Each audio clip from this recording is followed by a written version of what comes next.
Viewers, आज आपण बनवणार आहोत बटाट्याचे पराठे, ते पण हिरव्या वाटणातले। इथे मी 1 किलो बटाटे घेतलेले जे मी उकडून घेतलेले आहेत। आता मी त्याची सालं काढून घेणार आहे। इथे घेतली आहे वाटणामध्ये 1 मूठ कोथिंबीर, 15 ते 16 लसूण पाकळ्या, 1 इंच आलं, मिरची मी इथे 8 घेतली आहे। तुम्ही किती तिखट खाता त्या हिशोबाने तुमच्याप्रमाणे घ्या। आणि कढीपत्ता घेतलेला आहे। आपण वाटणात कढीपत्ता टाकतोय कारण फोडणीला टाकला तर तो खाल्ला जात नाही आणि पराठेच्या आतमधून काढताही येत नाही, त्यामुळे आपण ह्याच्यात वाटून टाकणार आहे। मग कलरही छान येतो आणि कढीपत्ताही आपल्या पोटात जातो। तर आता आपण ह्याचं वाटण करूया। कोथिंबीर, लसूण, आलं, मिरची आणि कढीपत्ता। हे पहा, इथे मी बटाटे किसून घेतलेले आहेत। तुम्ही किसायच्या ऐवजी हाताने कुस्करून पण घेऊ शकता। तर आता इथे मी किसून घेतलेलं आहे। किसून घेतल्यामुळे काय होतं ना की बटाट्याच्या मोठ्या मोठ्या गाठी राहत नाही आणि मग पराठा लाटताना फुटत नाही। आता इथे पहा, आपण आपलं जे वाटण तयार केलं होतं, हिरवी मिरची, आलं, लसूण, कोथिंबीर, ते आता आपण फोडणी देणार आहे याला। तर इथे मी कढई ठेवलेली आहे तापत। हे पहा, आता इथे मी कढईमध्ये ना 2 चमचे तेल घेतलंय। पराठ्याच्या मसाल्याला, भाजीला आपण फोडणी देतोय त्यासाठी इथे 1 चमचा जिरी मोहरी, अर्धा चमचा हिंग। जिरी मोहरी छान तडतडू द्यायची आपल्याला। हे पहा, जिरी मोहरी छान तडतडली आहे। आता आपण हे वाटण टाकूया याच्यामध्ये।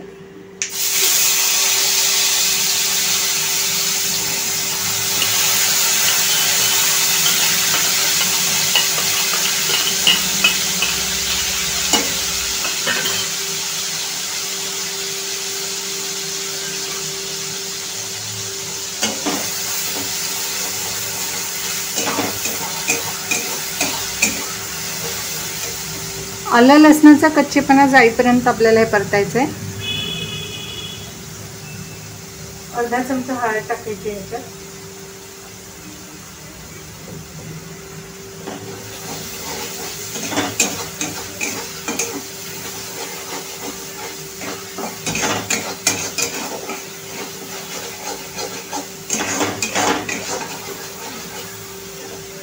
छान 2 ते 3 मीडियम गॅसवरती 2 ते 3 मिनिटं परतून घेऊया। हे पहा, 2 ते 3 मिनिटं झालेले आहे। मसाला छान परतलेला आहे। आता आपण तो भाजीमध्ये मिक्स करूया। हे पहा, आता ही फोडणी डायरेक्ट ह्याच्यामध्ये टाकायची आहे आपल्याला।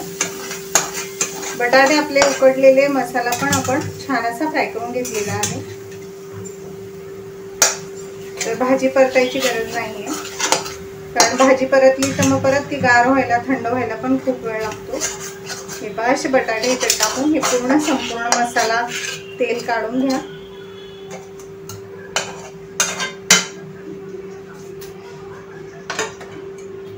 आता आपण ह्याच्यामध्ये चवीनुसार मीठ टाकणार आहे।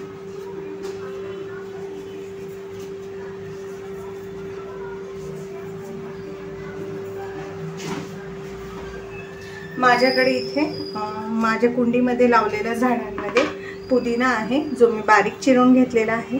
हाही टाका, ह्याने खूप छान फ्रेश चव येते। तुमच्याकडे नसेल, नाही टाकला तरी काही हरकत नाही, असेल तर नक्की टाका। उन्हाळ्यामध्ये छान वाटतो पुदिना। आता आपण हे मस्तपैकी मिक्स करून घेऊया मिश्रण। शक्यतो हाताने हे मिक्स करू नका जास्त, कारण मिरची जर तिखट असेल तर तुमच्या हाताची आग होऊ शकते। हे छान मिश्रण एकजीव करून घेऊया आपण। हे पहा, इथे मी पोलपट घेतलेला आहे। आता आपण पराठा लाटून घेऊया। हे पहा, हे मिश्रण पराठ्याचं मी छानपैकी मिक्स करून घेतलेलं आहे। 1 चमचा ठेवलेला आहे आपल्याला पराठ्याचं मिश्रण घ्यायला। इथे तवा मी तापत ठेवलेला आहे। आता आपण पिठाचा एक उंडा घ्यायचा आहे, छानपैकी असा, छान असा, आणि त्याला मस्त असं लाटून घेऊया आपण थोडंसं पीठ लावून। हे पहा, असं पीठ लावायचं आहे आणि छानपैकी असं पण आता लाटलेलं आहे। तर आपण ह्याच्यामध्ये सारण भरायचं आहे। हे पहा, भरपूर सारण भरा, कारण बटाट्याचा जो पराठा आहे तो छान लागतो भरपूर सारण असल्यावरती, एकदम छान असं यम्मी यम्मी. एक्स्ट्राचं जे पीठ आहे ते आपण काढून टाकूया. हे असं बंद करायचं आहे.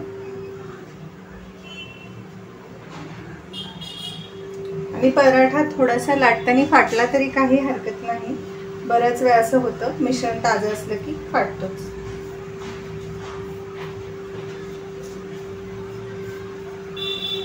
थोडं थोडं पीठ लावायचं आहे, नाही तर लाटण्याला हे चिटकू शकतं पराठ्याचं मिश्रण.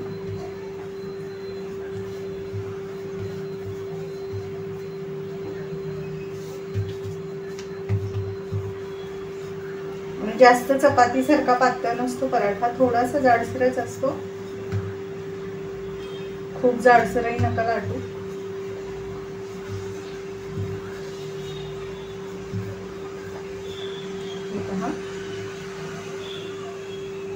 आता आपला पराठा लाटून झालेला आहे. आता आपण तो तव्यात टाकूया काढून.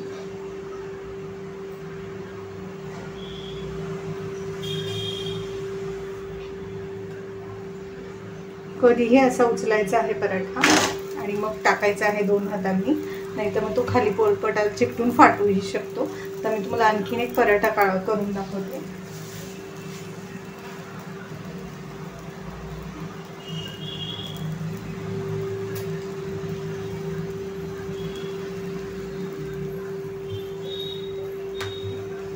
तुम्ही हे पराठ्याचं जे मिश्रण आहे ह्याचं वडापावही बनवू शकता. याची सेम टेस्ट पराठ्याची वडापावच लागते, कारण ही भाजी तशीच बनवली आहे आपण.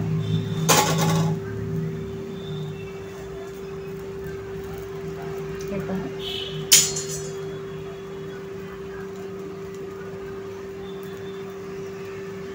गोल गोल फिरवत जायचंय म्हणजे एकसारखी भाजी सगळीकडे पसरते. एक्स्ट्राचं पीठ काढले आपण.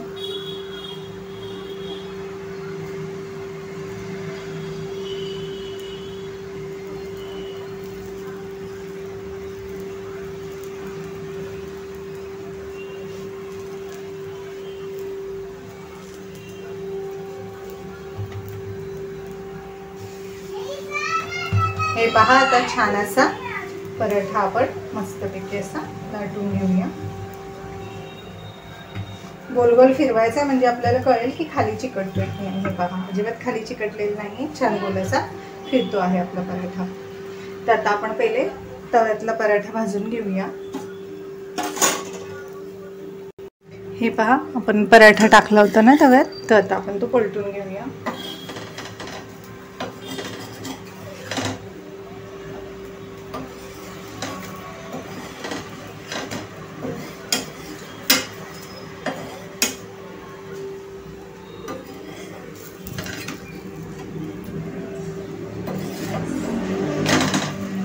बघू शकता किती छान कलर आलाय.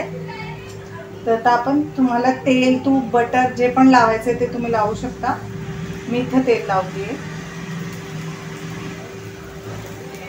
थोडंसं उलटण्याला घेऊन असं सगळीकडून लावायचं आणि छान असे पराठे मस्त असे तेलावरती भाजून घ्यायचे. तुमच्याकडे बटर असेल, लोणी असेल किंवा तूप असेल ते लावलं तरी चालेल.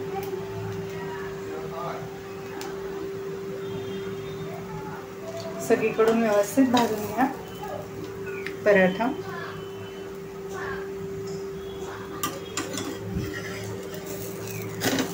हे पहा, आता मागूनही तेल लावूया ह्याला, म्हणजे छान कलर येईल पराठ्याला.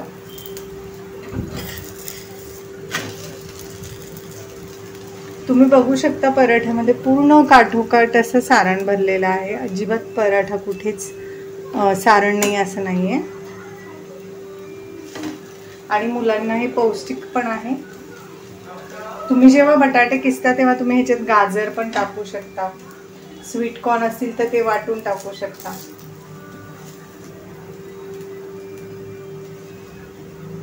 हे पहा, आता आपण पराठा पलटून बघूया. हे पहा किती छान कलर, सुंदर कलर आलेला आहे. आता मी हा एका प्लेटमध्ये काढून घेते.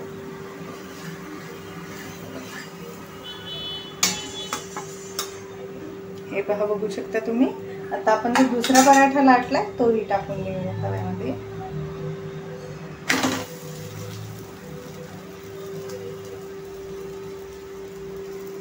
मी थोडेसे तेल सोडलेलं आहे साईडने। आता हा पराठाही छानपैकी भाजून घेऊया। पहा, दुसऱ्या बाजूने बघूया आपण भाजलाय की नाही। छान असा भाजलेला आहे पराठा। थोडंसं पण तेल लावून घेऊया।